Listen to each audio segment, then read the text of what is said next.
നമസ്കാരം, ഇത് IBN മലയാളം. ദമ്പതികൾ വിവാഹബന്ധം വേർപെടുത്തി കഴിഞ്ഞാൽ ഭർത്താവിൽ നിന്നുള്ള ജീവനാംശം എല്ലാ കാലവും ഒരേപോലെ ലഭിക്കുമെന്ന് പ്രതീക്ഷിക്കരുതെന്ന് സുപ്രീം കോടതി. പങ്കാളിയായിരുന്ന വ്യക്തിക്ക് കൂടുതൽ മെച്ചപ്പെട്ട സാമ്പത്തിക അവസ്ഥ ബന്ധം വേർപെട്ട ശേഷം ഉണ്ടായതിന്റെ പേരിൽ കൂടുതൽ ജീവനാംശം ചോദിക്കുന്നത് അയാളുടെ മുന്നോട്ടുള്ള പുരോഗതിക്ക് തടസ്സം സൃഷ്ടിക്കലാണെന്നും ജസ്റ്റിസ് BV നാഗരത്ന അധ്യക്ഷനായ ബെഞ്ച് ചൂണ്ടിക്കാട്ടി.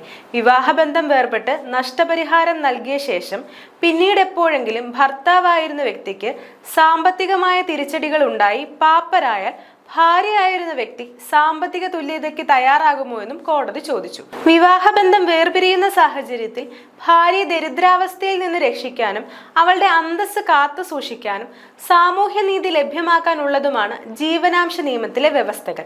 ദമ്പതികൾ ഒരുമിച്ച് ജീവിക്കുമ്പോൾ എങ്ങനെയായിരുന്നു അവരുടെ ജീവിത നിലവാരം, സമാന രീതിയിൽ ജീവനാംശത്തിന് പിരിയുമ്പോൾ ഭാര്യയ്ക്ക് അർഹതയുണ്ടെന്നാണ് നിയമം.